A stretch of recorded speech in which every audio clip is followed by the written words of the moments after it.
Last month, a client invited me to a $4,200 a month project. There was no proposal. I didn't even know that the job post existed. They typed 4 words into Upwork's search bar. My profile came up and they invited me in. And here's the uncomfortable part. I know exactly which 4 words because I put them there. Most freelancers think that invites are some sort of luck. Well, they're not. Upwork decides who gets invited using a ranking system that almost nobody has bothered to understand. And the freelancers who are getting invited every week, like me, they're not better than you. In most cases, they're actually worse. Shock. They've just optimized their profile for something you haven't even thought about. A heads up, towards the end of this video, there's a painful piece, okay? And it's a test that Upwork runs on you every single week. Most of you, you're failing it without even knowing. So stick around for that. Before you go anywhere, I'm Michael, top 1%, expert vetted on Upwork, $500,000 earned. I've sent over 4,900 proposals and I'll send thousands more. But the smartest thing that I ever did was build a profile that brings clients to me whilst I sleep. Your Upwork profile is not a CV, it's a search listing. Clients with real budgets don't post a job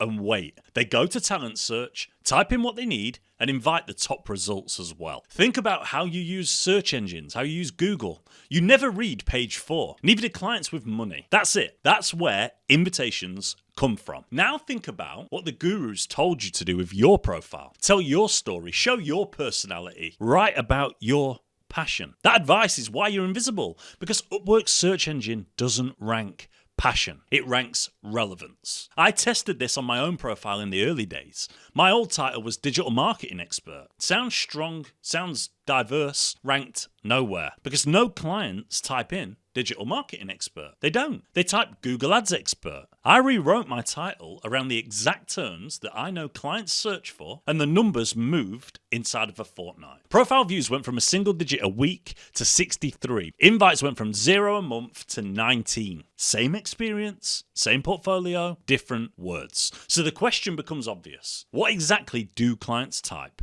If you get that wrong, everything else on your profile is decoration. And most freelancers get it wrong in the first 5 words. Your title is the single highest weighted field on your entire profile and you're skipping over it. But there's a formula: skill, platform, and outcome. In that order. If you're stuck, go with that. Passionate marketing professional doesn't work. Instead, Google Ads Specialist, PPC management, lead gen, every phrase in that title is something that a real client actually searches for. You're not writing a headline solely for humans, you're writing it to search index too. And then you have the skills grid. You get 15 skill tags. And most freelancers fill them with everything that they vaguely do. Web design, copywriting, data entry, social media. Honestly, that's not versatility. The algorithm reads that spread and concludes that you are a specialist in nothing. So it ranks you for nothing. A copywriter that I coached had all 15 tags filled: blogging, social media, proofreading, translation, everything. It was crazy. 0 invites in 4 months. We cut her to 6 tags, all orbiting one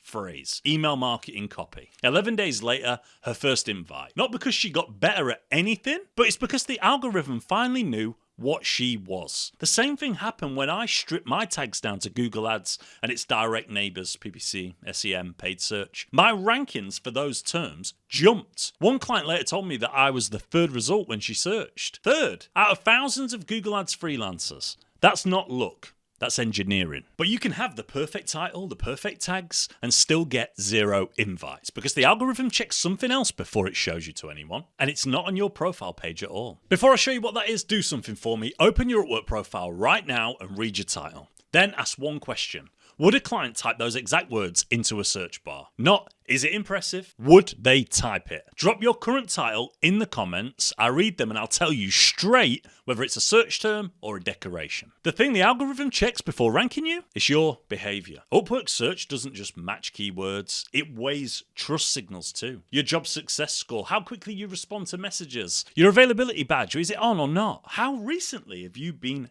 active? These signals decide whether your perfectly optimized profile gets buried or it appears in search first. The response time one is brutal. A freelancer that I coached called Sam, he had a 100% job success score, a title that was textbook. We dug in because he wasn't getting any invites and found that his average response time was over 24 hours. To Upwork, slow replies mean a bad customer experience. It's waiting to happen. So the algorithm quietly stopped recommending him. He set up mobile notifications, got his response time under 2 hours, and within a month, the invites were coming in weekly. The first one he accepted was an $1,800 contract. Same profile, same skills, different behavior. And the availability badge? It costs connects, which is why most people leave it off. And that's a mistake.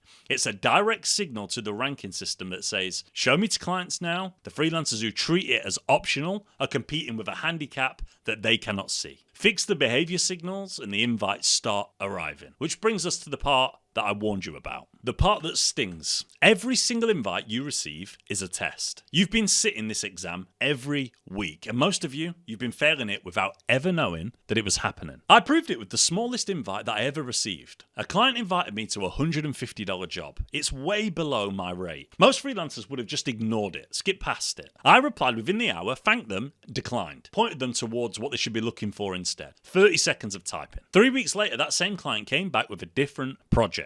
$3,800 a month. The small job was a test run for something bigger. And the freelancers who ignored the invite never found out it existed. The referral isn't the point though. The point is what Upwork's system log. Fast responses, professional interaction. Every invite you answer quickly, even to decline, feeds the responsiveness stats that decides your ranking. Every invite you ignore tells the algorithm that you're not worth recommending. And if you've been ignoring lowball invites out of pride, you've been training the algorithm to hide you. I've had months where my invites outnumbered my proposals, and every one of them traces back to answering the ones that I didn't want. That's the flywheel. Invites improve your stats. Stats improve your rankings. Rankings bring more invites. The freelancers earning 6 figures plus aren't just proposal machines. They built a profile that sells while they sleep, and they protect it like an asset. You now know what 95% of freelancers on Upwork will never figure out. Your profile isn't a CV. It's a ranking asset. You're not a freelancer hoping to get noticed anymore. Most freelancers rent their visibility one proposal at a time. You own yours now. You're running a list that gets found. However, if you want to add to that list with proposals, I've built a machine here that assists you with writing based off of my $500,000 that have been generated on Upwork. Go and check that out. I'll see you there.